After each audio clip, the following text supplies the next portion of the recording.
Ron Paul Institute for Peace and Prosperity welcomes you to 5 Minutes, 5 Issues. Starting in 5, 4, 3, 2, 1. Hello, I am Adam Dick, a Ron Paul Institute Senior Fellow.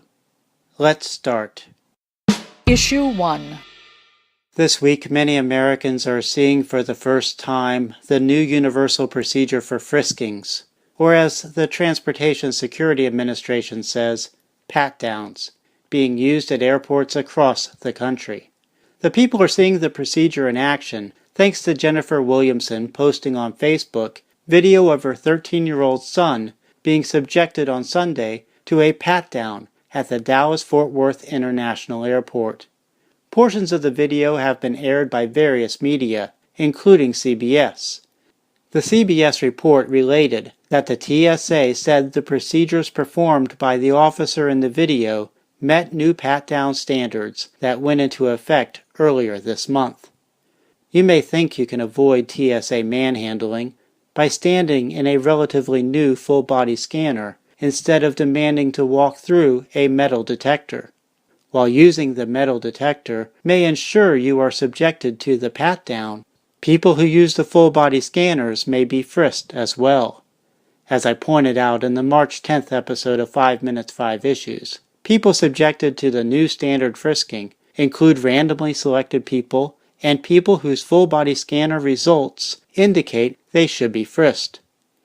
You can add to the list people who leave a laptop computer in a bag before the bag is scanned. That is the reason offered for frisking Williamson's son. Issue 2.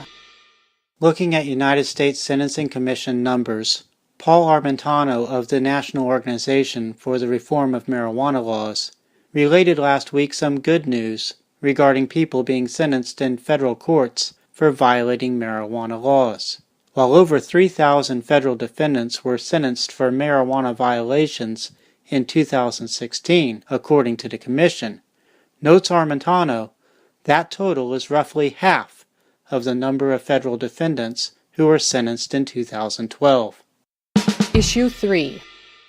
I talked in the March 18th episode of 5 Minutes 5 Issues about a big rise in the last 3 years in the number of searches of U.S. citizens' phones at the border. A.J. Vincent reported Wednesday at Mother Jones that Senator Ron Wyden will soon introduce legislation that will force law enforcement to obtain warrants before searching electronic devices at the border and prevent U.S. Customs and Border Protection from compelling travelers to reveal passwords to their accounts. Issue 4.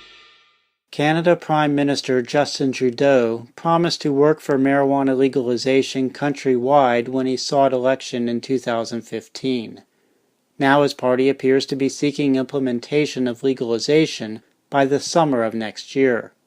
According to a report Sunday by David Cochrane at CBC, Canada's Liberal Party government plans to announce legislation the week of April 10th that would result in marijuana legalization throughout the country by July 1st of 2018.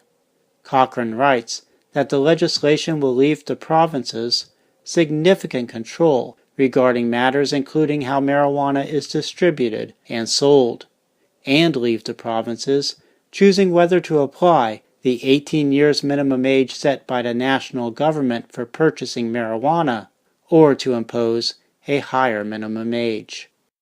Issue 5. In his new book, Gun Control and the Second Amendment, Lawrence Vance makes an important observation regarding rights and the U.S. Constitution. Vance explains, "The Second Amendment confers no positive right. It recognizes a pre-existing right." As Vance proceeds to note, the Bill of Rights, in which the Second Amendment is located, is purposed to protect the natural rights of the people from government overreach. You see, the Bill of Rights mentions some rights that existed before the Bill of Rights was written and ratified, and the rights continue to exist, even if the U.S. government disregards Bill of Rights guarantees. The rights can be abused, but they do not disappear. That's a wrap. Transcripts of 5 Minutes, 5 Issues episodes, including links to related information, are at the Ron Paul Institute blog.